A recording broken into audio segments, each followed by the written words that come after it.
On this episode of Curator's Corner, our first segment, we will highlight Fire Prevention Week and how it originated. In our second segment, we will talk with our PFD historian and his new book about the apparatus used in the Philadelphia Fire Department from 1871 until 2017, from horses to horsepower. So hang on as we all go all hands in service with the history of the Philadelphia Fire Department and the Curator's Corner.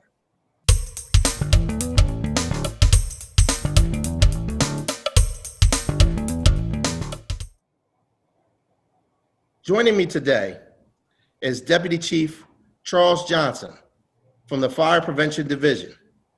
Thank you, Chief, for joining me. Can you tell us a little bit about yourself and your career? Yes, Deputy Chief Charlie Johnson, Philadelphia Fire Department Fire Prevention Division. I have 20 years on the job. I came on Valentine's Day of 2000. Actually happened to be the classmate of the curator. I spent time in Southwest Philadelphia, West Philadelphia, North Philadelphia, as I went through the ranks of firefighter, lieutenant, captain, battalion chief, and now deputy chief. I'm coming up on my second year in the Fire Prevention Division, and it's such a wealth of information that I'm gaining from being here. I'm actually looking forward to seeing how I can actually expand it into the field upon my return to the field. Wow, that's great. Can you tell our viewers a little bit about why is Fire Prevention Week the first week of October? Absolutely. The Fire Prevention Week commemorates the Great Chicago Fire, which was a conflagration that burnt in the city of Chicago during October 8th through 10th in 1871. That fire killed approximately 300 people, destroyed roughly 3.3 square miles of the city, and left more than 100,000 residents homeless. The fire began in the neighborhood southwest of the city. A long period of hot, dry, windy conditions and the wooden construction prevalent in the city led to the conflagration. Just to tell you a little bit more about it, the fire left the south branch of the Chicago River and destroyed much of central Chicago, and then left the main branch of the river, consuming the near north side. On the 40th anniversary, 1911, of the Great Chicago Fire, the Fire Marshals Association of North America, that's the FMANA, the oldest membership section of the National Fire Protection Association, sponsored the first National Fire Prevention Day, deciding to observe the anniversary as a way to keep the public informed about the importance of fire prevention. In May 1919, when the NFPA held its 23rd annual meeting in Ottawa at the invitation of the Dominion Fire Prevention Association, the NFPA and DFPA both passed resolutions urging governments in the United States and Canada to support the campaign for a common fire prevention day. In the United States, the first National Fire Prevention Day proclamation was issued by President Woodrow Wilson in 1920. When President Calvin Coolidge proclaimed the first National Fire Prevention Week on October 4th to the 10th, 1925, he noted that in the previous year, some 15,000 lives were lost to fire in the United States. Calling the loss startling, Coolidge's proclamation stated, "This waste results from the conditions which justify a sense of shame and horror, for the greater part of it could and ought to be prevented.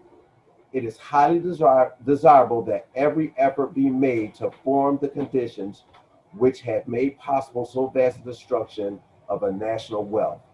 Therefore, we celebrate Fire Prevention Week during that first week in October."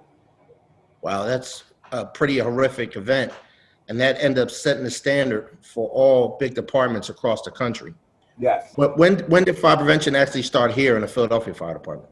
Oh, that was in 1952. So fire prevention started after the city charter changed in 1952 with the appointment of Deputy Commissioner Paul B. Hartenstein in charge of fire prevention and training. After World War II, the destruction from fire that was observed with buildings pushed paid fire departments to develop programs on how to prevent fire. What was actually done to promote fire prevention to the general public here in the city? During that time, there was a radio show on WIP and television shows with celebrity guests to help promote the message from firefighters. There was also parades and floats and demonstrations displayed at firehouses and schools. That was quite a long time ago, 1952. So what is actually done now to curb the gap with our audience and the general public with fire prevention? I got to tell you, so it's almost like we took a page from what they did in 1952. You know, as those years progressed, bringing us all the way up to 2020. Currently, we have 2 television shows that air on LaSalle TV. We have Freedom from Fire and Curator's Corner.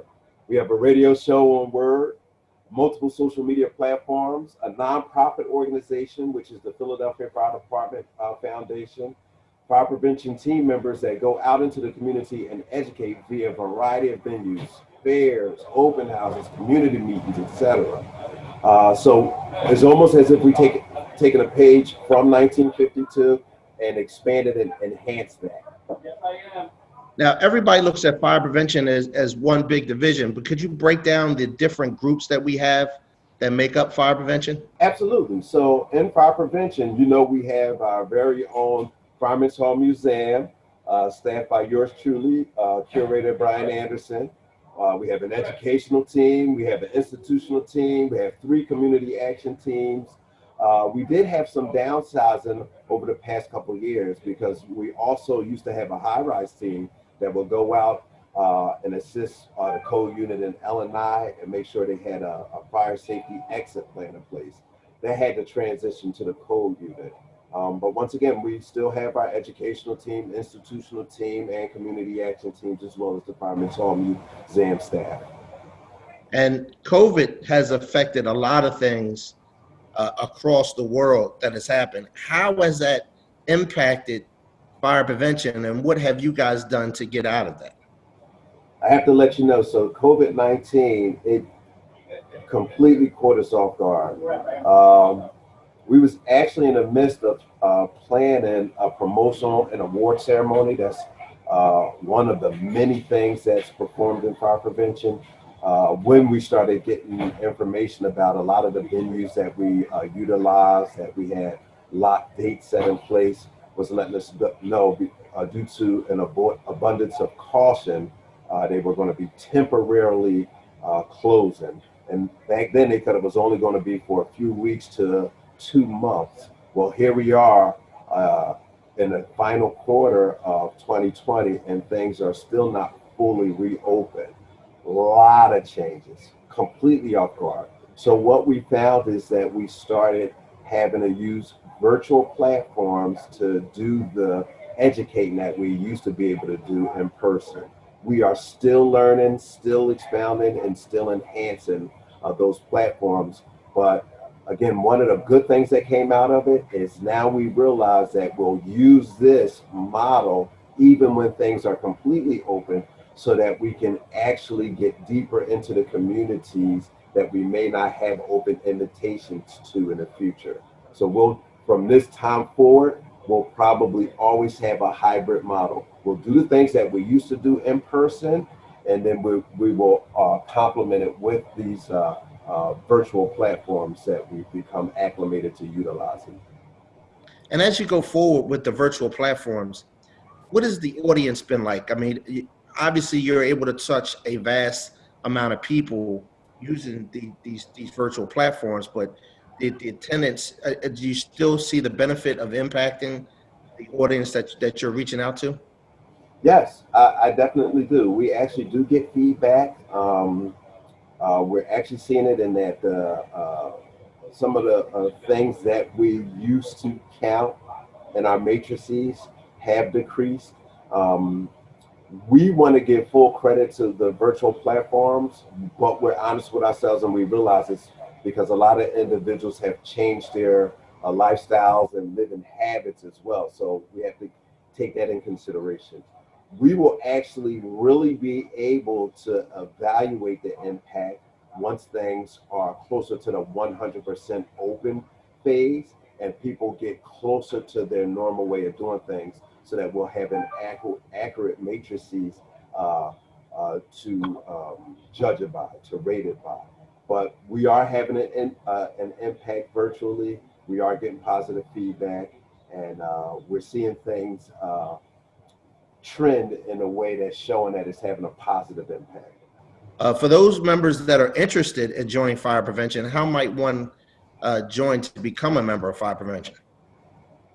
Oh, to be a full-time staff in fire prevention? Is that what you mean? And the reason why I asked you that question is because all members of the Philadelphia Fire Department are tasked with performing fire prevention. Regardless of where you're assigned, where you're stationed, fire prevention is a part of our mission statement.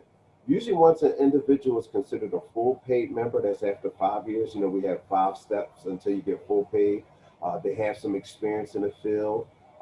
And they have some knowledge, skills, and abilities that they can bring to the table, and we have a vacancy, then we'll put out a departmental unit note, letting members of the department know that we have a vacancy and we're looking for interested individuals. Individuals that apply for that, they'll go through an interview process. We'll find out some of their background, why they believe they'll be a good fit, and then we'll choose them from that. But once again, everyone in the Philadelphia Fire Department is considered part of fire prevention because that's part of our mission. They don't have, a member does not have to wait to get a full-time permanent position or assignment in the fire prevention division to know that he or she is tasked with fire prevention. Well, and wrapping up, Chief, could you tell us, as we're getting ready to go into Fire Prevention Month, the importance of smoke alarms and or escape plans? Yeah, so for smoke alarms, what a citizen has to do is just call 311, or they can go on their computer and go to 311, and we'll be able to gain their information from that. We'll be able to get their name, address, telephone number, and then we can set up a time to come out and install. During the restrictions of COVID-19, we weren't actually able to go out and install, but we're working with law and risk management now to see if we're going to be able to start going back and re-implementing our smoke alarm installation program. Also, if you stop by your nearest firehouse, they'll take your information, they'll pass it on to fire prevention. But the primary way of getting on the law to receive a free smoke alarm installation is through 311. Home escape plan, and I heard you ask about it as well. That's one of those things that if someone in the community is interested, anyone from fire prevention or their local firehouse can come out and assist them in doing. But I can just give you a quick overview of a home escape plan. One thing that the citizen wants to do is draw a map of their home, showing all the doors and windows. They should visit each room of their home and make sure they know at least 2 ways out of every room in their home. All windows and doors should open easily, and you should be able to use them to get outside. Make sure your home has smoke alarms. Smoke alarms should be in each sleeping room, outside each sleeping area, and on every level of the home. Now, if the Philadelphia Fire Department was to do the installation of the free smoke alarms, we're only allowed to put 1 per level. But if the homeowner or occupant wants to make their home safe, we're actually encouraging them, based on the NFPA, that's the National Fire Protection Association guidelines, to have not just 1 per level, but 1 in each sleeping room, outside each sleeping room, and on every level.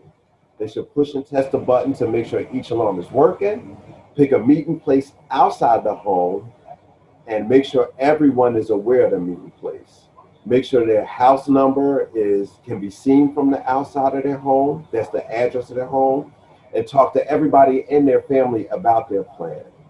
Also, get out, stay out, call 911 from the exterior, and allow the Philadelphia Fire Department to come to do the extinguishment. And the last thing we want to let individuals know is once they have this plan in place, they should practice it at least twice a year. Wow, that is a large wealth of knowledge. Again, thank you for doing this. And remember, people, please stay safe as we go into Fire Prevention Week. Chief, thank you. See you next time. Thank you, Mr. Curator. As birthplace to the first volunteer fire companies, Philadelphia is home to one of the nation's premier fire museums. Fireman's Hall Museum displays the city's fire history in addition to promoting fire safety. You can visit Fireman's Hall Museum in Old City at 147 North 2nd Street. Visit firemanshallmuseum.org to learn more, or watch the museum's show, Curator's Corner, on LaSalle TV. All right, joining me today is our official historian of the Philadelphia Fire Department, Jack Wright, who is also a board member of Fireman's Hall Museum. Jack, thank you for joining us this afternoon. No problem, Brian. Thanks for having me. Can you officially go over your title? I am the official fire department historian for the Philadelphia Fire Department. And how did you acquire that title? It was given to me by, well, of course, it wasn't really given to me. There was a lot of work put in behind it, but it was bestowed upon me by Commissioner Ayers back on October 14th of 2007. And, in recognition of all the work that I had put in up until that point. So, I mean, it's been just about 13 years that I've had the title now. So, how long have you been affiliated with Fireman's Hall Museum? I joined the museum as a member in 1987. And at that time, I was attending the members' nights and everything, and they had mentioned that they were looking for people to volunteer to help out. So I said, wow, that sounds cool. So it's been 32 years. What was your inspiration behind collecting fire memorabilia? I just always been very interested in the fire service, and just fascinated by the whole thing since I was a really young child, and it's just seemed like the natural thing to do to start collecting.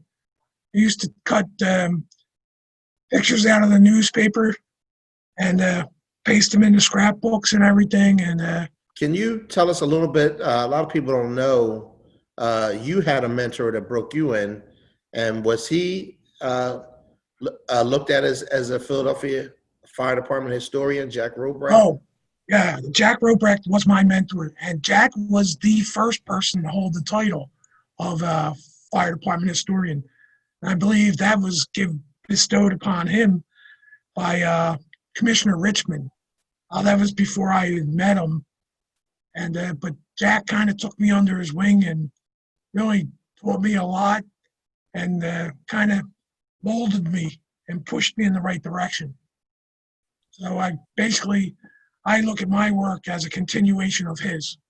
We're just adding to it, and hopefully we'll find somebody that I can pass everything on to and keep it going. Well, hopefully our viewers will be educated on who you are. There's a lot of people in the department that know you, and a lot of the younger people that don't. Tell us a little bit about what you would do on the fire ground and when people would see you. Well, I used to chase a lot of fires. Used to go to a lot of fires. I mean, and photograph them. And my main focus was, just to publicize the Philadelphia Fire Department. There's a lot of departments in the country that get a lot more press. So I always felt that since it was my hometown team, maybe I should do something to help them, look good in the eyes of the public outside, in the eyes of the public. And, so I did that.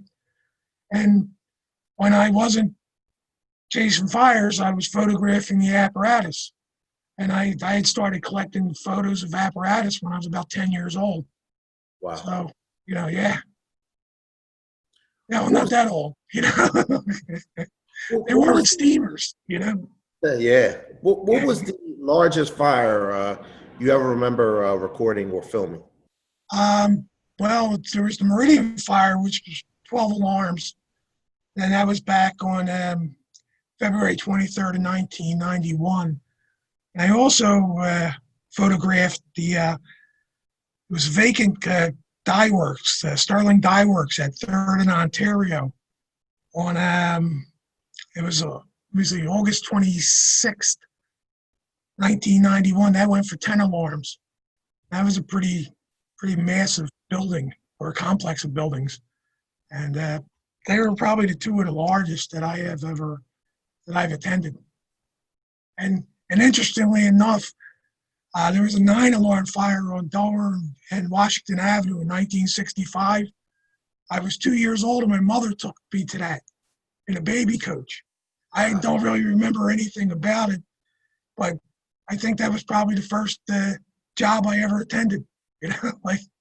So maybe that's where the spark was lit, so to say. So Where did the motivation come from taking the photos from Fireground or apparatus and publish them into a book?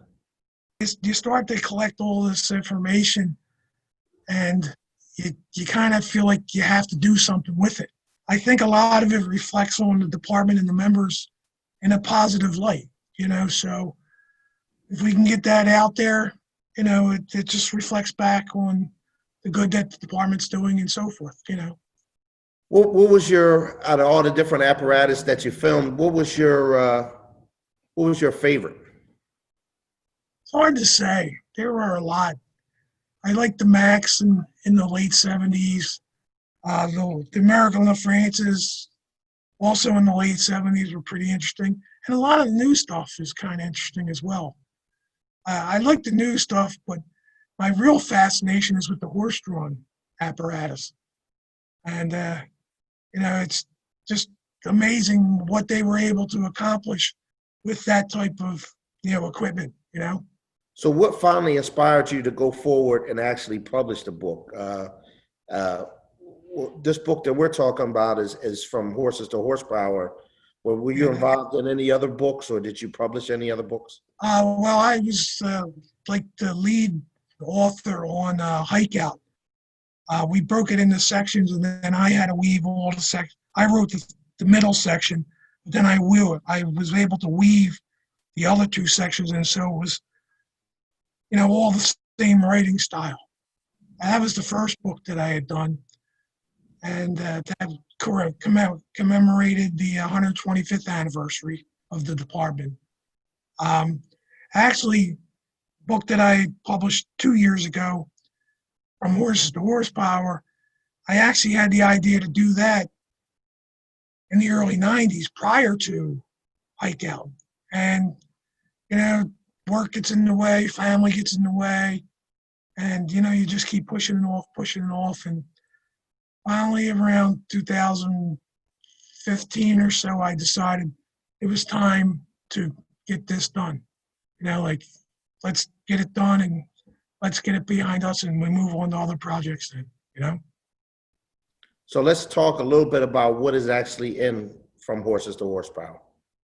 From Horses to Horsepower covers the apparatus history of the Philadelphia Fire Department from day one, on March 15th, 1871, till the end of 2017. So it covers roughly about 136 years or whatever of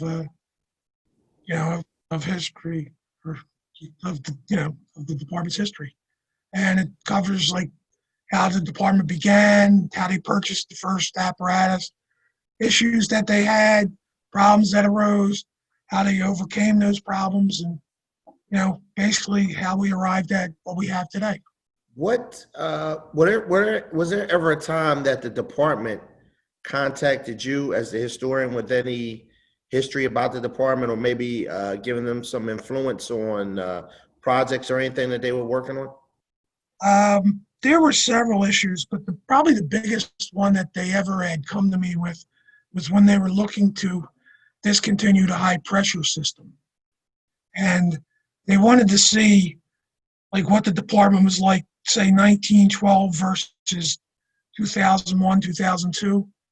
And I actually did an analysis of companies that operated within the high pressure system, pump sizes on the engines, what the staffing was, pump sizes then compared to today, staffing then compared to today, and so forth. And I broke it all down for them. and they used it, but unfortunately they made the decision to discontinue the high pressure system. But you know, I tried. Yeah. Well, we're quickly approaching March 15th of 2021 will be the 150th year of the department. Are you currently working on any projects with that, or is there anything that you're doing to highlight? Yeah. We are kicking around doing an update on Hike Out, which would include 50 years after the from the original version, or not 50, I'm sorry, 25 years. And so we'll cover the first, the 150 years. Kind of starting to really get the outline together for that now and try to put it all together. And we'll see how it goes. We'll see where it goes. Should be interesting though. That's very interesting. Where can someone that's watching this show or our members obtain this book, Horses to Horsepower? It is only for sale in the Fireman's Hall gift shop. So they can go on to our website, firemanshallstore.com, to make a purchase. They could come to the museum in person and purchase it. And if things work out for them, I might be there and I can sign it for them as well. So only 1,000 copies were printed, and I think we're down to maybe 150 left, and there will be no reprints. So as I always say, act now or forever hold your peace.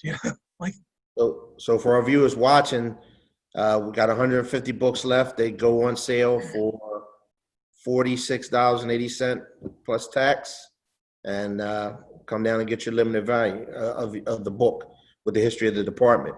Jack, can you elaborate a little bit about any other projects you do outside of the museum? Tell them about the apparatus magazine that you put in a tour. I write a column in the Fire Apparatus Journal, which covers Philadelphia's apparatus. I've been doing that for probably roughly 25, 26 years now. And, covers all new deliveries. I've written several feature articles for them as well on historical type apparatus issues. I also do a blog on our Facebook page,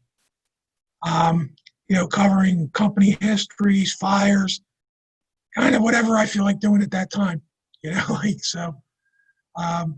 and we have quite a following. So, but I mean, if you're interested, check it out, and we're glad to have you on board. Well, thank you for joining us, Jack. I appreciate it. That's a lot. It's a lot of history that's in a book here in the store. So please come down and get that. For those of you watching, we like to highlight a company each month on our show.